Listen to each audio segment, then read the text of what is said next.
I spotted a bag lady sitting on a park bench. She was swigging something from a brown paper bag, and I wondered what her life story was. "Hi, nice day," I said, smiling. "Yes, it's wonderful. Are you from England?" she answered with a smile. I told her I was and sat down next to her. She asked me the usual questions about the UK, mainly about the weather, the music, and the Queen. We continued to chat and joke about life in general. "Want some vodka?" she asked, passing me her bottle. "Thanks," I answered and took a swig, feeling happy to have made another new friend. I found out her name was Liz Holloway. She seemed to be a down-and-out bag lady who was just living day to day and staying at various mission houses in San Francisco at night. "So, what if I like a drink?" she exclaimed to the world rebelliously as she took another swig of vodka. I smiled and nodded in agreement. Her face looked quite tired and weather-worn. She had ratted blonde hair and was wearing old, raggedy clothes. I guessed she was in her late 40s and would probably be an attractive-looking lady when scrubbed up. We spent the next couple of hours just shooting the breeze, laughing and joking and drinking vodka. Me taking little sips, her taking big swigs. I told her all about my night with the hippies in Golden Gate Park and how I'd popped over to the Fisherman's Wharf and seen Alcatraz earlier. She seemed to love my sense of adventure.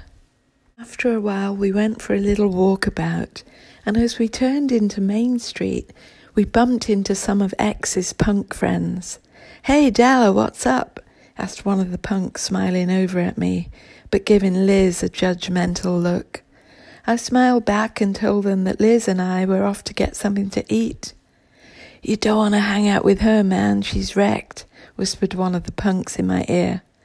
Pots and kettles, I thought to myself, not liking my new friend being spoken so badly of. "I'd do what I want," I answered defiantly, feeling annoyed at how rude and shallow and judgmental they were being. "Come on, Della," said Liz, grinning and leading the way across the street. "See ya," I shouted to the punks. Over the next few days, we hung out together on the streets of San Francisco. We chatted about all sorts of things, from what my life was like in my hometown in England to what her life was like on the streets. I liked how our conversations just flowed, and I could tell that she was an educated woman, as she was very knowledgeable. "Hey Della, fancy coming home to Sacramento with me?" asked Liz one day as we were having a coffee. How do you mean home?" I asked, puzzled.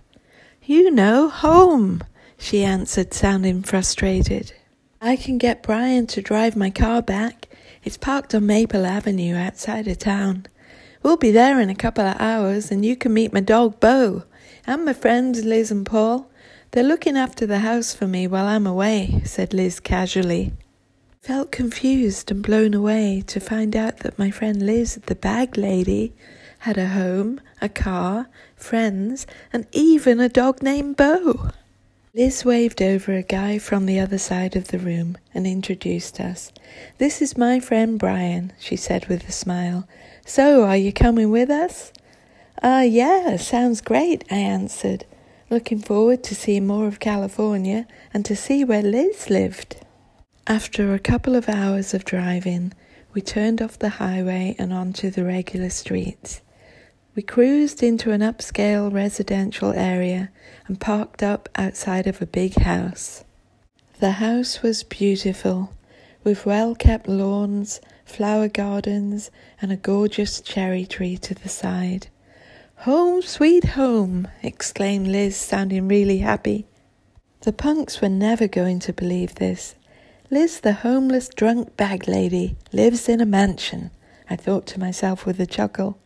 It just goes to show that being judgmental like they were means that people often miss out on getting to know the real person. The three of us grabbed our bags and got out of the car. I was looking forward to meeting Liz's friends and Bo the dog.